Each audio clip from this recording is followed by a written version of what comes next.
If you want 2 free stocks, click on the link in the description box of the video, and Webull is going to give you 2 free stocks when you open up a Webull brokerage account, deposit at least $100 in that brokerage account. Guys, you're going to get 2 free stocks, and they're going to be valued up to $1,850. So if you want that free money, click on that Webull link, open up your new brokerage account today. Welcome back to the channel. Welcome back to another video. Today I'm going to be talking about how do you make money in real estate. I've been a long-time real estate investor, and I believe the 5 steps that I'm going to share with you today in this video will help you become a successful real estate investor if followed and applied properly. Step number 1, find the real estate. Now, there are many types of real estate out there. You'll need to determine what type of real estate you want to invest in.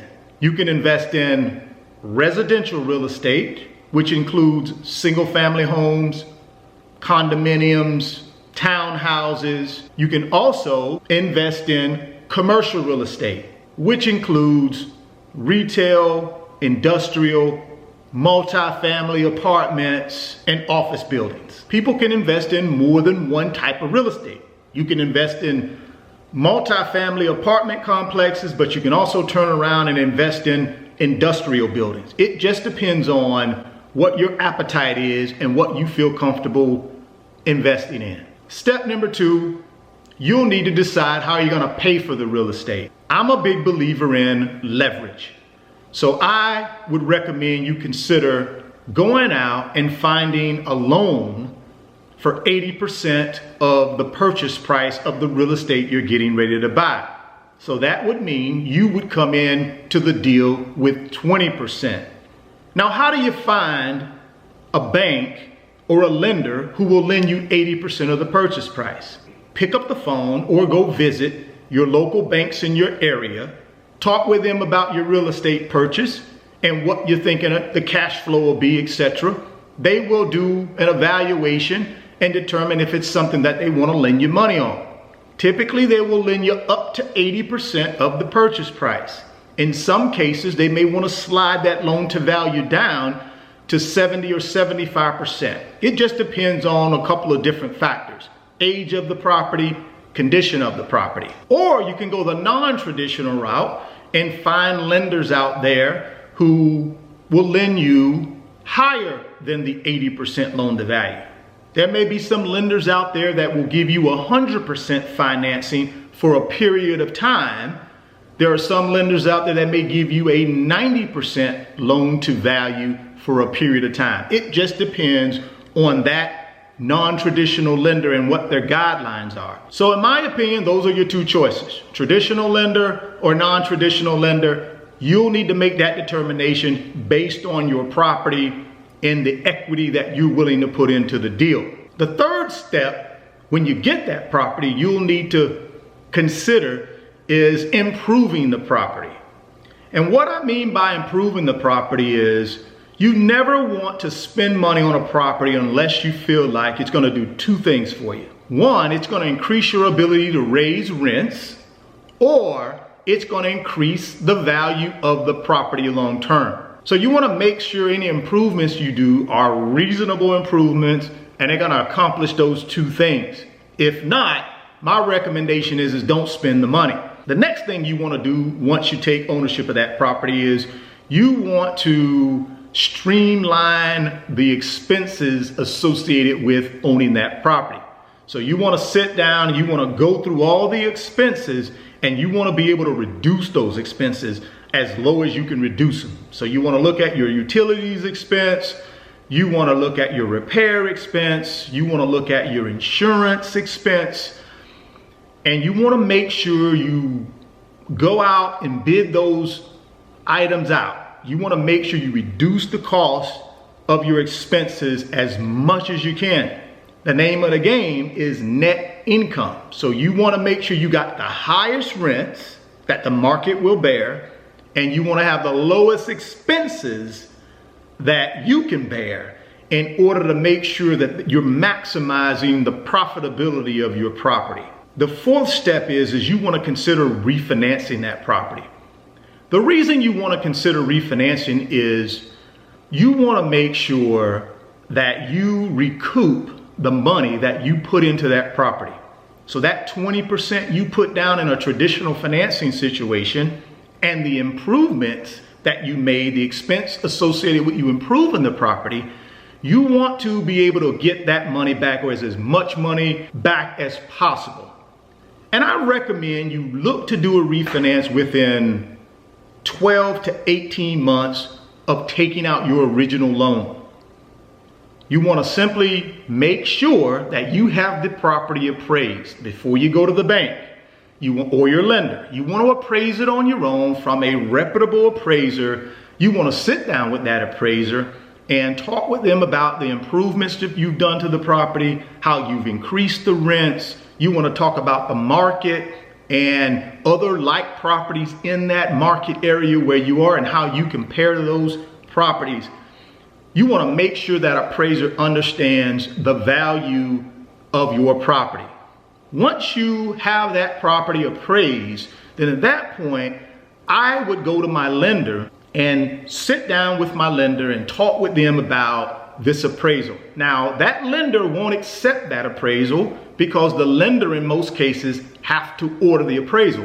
But what that lender will do is, and I know this, guys, because I was a commercial real estate lender for 25 years, that lender will take a copy of that appraisal and help them in their process of underwriting your refinance. And that could be the difference between you recouping that 20% that you put as a down payment and the money that you put into improvements. Good news in a refinance, guys, you don't pay any taxes on the money that you cashed out on your refinance. So if you put 100 grand in the property and your property has appreciated by 100 grand because of you increasing rents and making improvements, then you should be able to go to your bank and get most of that 100K increase back.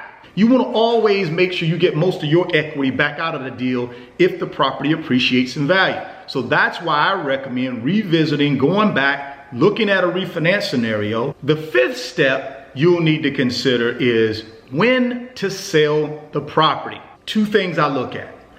I look at my monthly cash flow, and I look at, if I sold the property today, how much money can I get? How much profit can I make? So let me give you an example.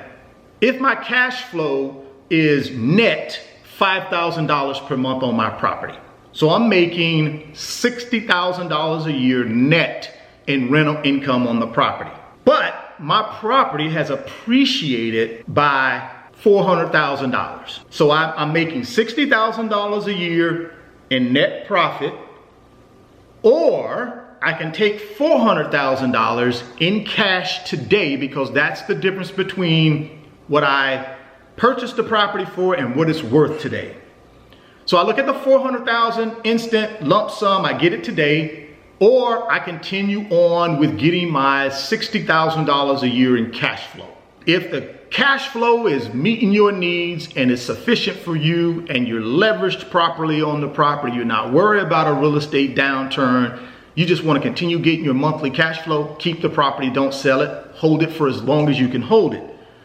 But if your investment horizon is such that I want to buy the property, I want to make sure I add value to it, I want to refinance it and pull all my cash out, I want to keep it for a couple more years to get that rental income and continue to get that appreciation up, and then after the end of a certain period of time, I want to sell that and 1031 the money into a brand new property that I can move on, then that's an option too. But you'll have to determine when to sell it. For me, it's 3 to 5 years. I get out of the property and I go on to the next property. That's how you make money in real estate. That's how I've made money in real estate, and I believe if you execute those 5 steps, you'll make money in real estate as well. If you got questions, drop them down in the comment box. I'd be more than happy to try to answer your questions. If you have more in-depth questions, you certainly can shoot me a DM on Instagram at RichardFain28. Only thing I ask you to do is to give me a follow. If you're stopping by the channel for the first time, please consider subscribing, share the video, and give me a thumbs up. It helps the channel and it helps me as well. Thoughts become things. If you can see it in your mind, you can hold it in your hands. You guys keep chasing your greatness, and I'll catch you on the next video. Peace. If you want 2 free stocks, click on the link in the description box of the video, and Webull is going to give you 2 free stocks when you open up a Webull brokerage account, deposit at least $100 in that brokerage account. Guys, you're going to get 2 free stocks, and they're going to be valued up to $1,850. So if you want that free money, click on that Webull link, open up your new brokerage account today. Today's video is sponsored by my company, RF Financial Consulting. And in my company, I work with individuals just like you through financial mentoring and coaching sessions. And in those 1-hour sessions, we talk about strategies to help you get to your financial freedom, whether it be through real estate investing, stock market investing, creating additional streams of income, credit card arbitrage, or starting and growing a business. If that's something that you might be interested in, there's an email address in the description box of the video. Send me an email and let's discuss if I'm the right fit for you.